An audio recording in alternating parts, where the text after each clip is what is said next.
Hello guys and welcome to another episode of FPL Scanner, only on Mavzone Sports. Game week 23 is about to begin and I am in the process of uploading this video now. I apologize for the delay and hope you have locked your team for this week.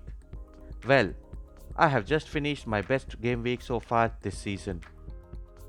Game week 22 was nearly perfect with a minor glitch, or else my team would have broken the 100-point barrier. I ended this week with 3 Team of the Week players and concluded with 90 points. I guess the only place where I went wrong was the captain's pick, due to which I lost additional 17 points as a result of going with Salah as the captain. But overall, my team gained some important places in the leaderboard. The stars of Game Week 22 were the United duo Bruno Fernandes and Van Bissaka, who scored 17 each in an amazing performance. This saw Manchester United beat Southampton in a 9-goal fest. The decision to transfer Van Bissaka really paid off for me. For Game Week 23, Van Bissaka has become the top player to be transferred in. So, without wasting any further time, I would discuss the pick of the teams I feel will come out on top in their respective fixtures. I have selected 5 teams and placed special emphasis on West Ham and Tottenham. I hope you guys have some players from these teams as well. Today I am going to recommend a long list of players and you may decide to choose any depending on your budget and the existing team lineup. First up is the Newcastle striker Callum Wilson. He fits into my recommendation quite regularly and yes, he certainly makes up for it.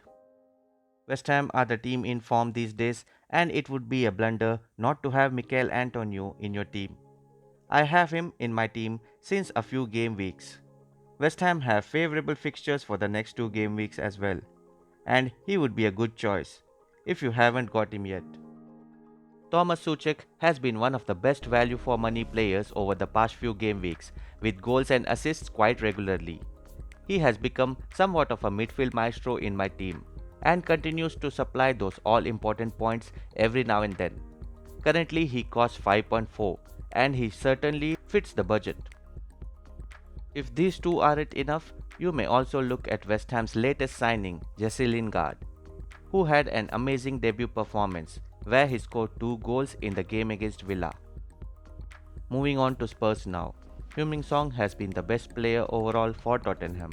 His recent performances have been below par, but in the absence of Kane, he is the most likely candidate to chip in those goals. His cost might be a cause of worry, but the potential is enormous. Another budget option, if getting Suchek is too difficult for you, is the Spurs midfielder Pierre-Emile Højbjerg. The Danish international costs only 4.9 and is a favourite to start under Mourinho. He's played the full 90 minutes in all the games so far and is the third best midfielder for Spurs in terms of points. Moving on to Chelsea now. Tuchel's arrival has seen some changes being made in their lineup and Callum Hudson-Odoi seems to have benefited the most. Chelsea recently defeated Spurs in Game Week 22, and the game against Sheffield in Game Week 23 seems to be a good time to start the goals coming. He comes in at 5.7, which sounds too pricey though. Tuchel's arrival may bring out the best in the German duo at Chelsea. Kai Havertz has been under the radar so far, but we all know the potential for which Chelsea paid huge money. If you are the one who likes to take a chance, Havertz offers lots of them and is available for 8.2 only. Likewise, Timo Werner has been way below his standards so far. I replaced him for Kane in Game Week 21 and have still not reaped any benefits so far. But I believe that top performance is coming soon. I hope it is in this week. What are your thoughts on Werner? Please comment below. Now, let's turn our attention onto Leeds. Patrick Bamford had lost his form for quite a few game weeks, which saw many drop him out of their teams. I have continued to keep him and he has got back to his form since last week. A game against Palace at home seems to be a fixture where Leeds are going to dominate.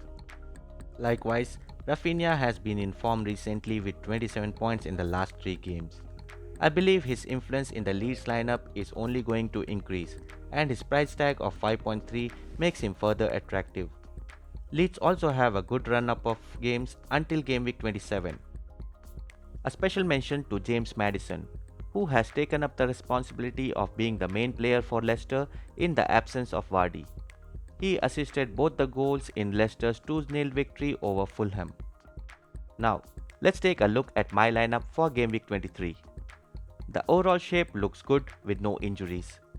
The players have a decent fixture with the exception of Salah and Gundogan, who face against each other in what could define the title to a huge extent.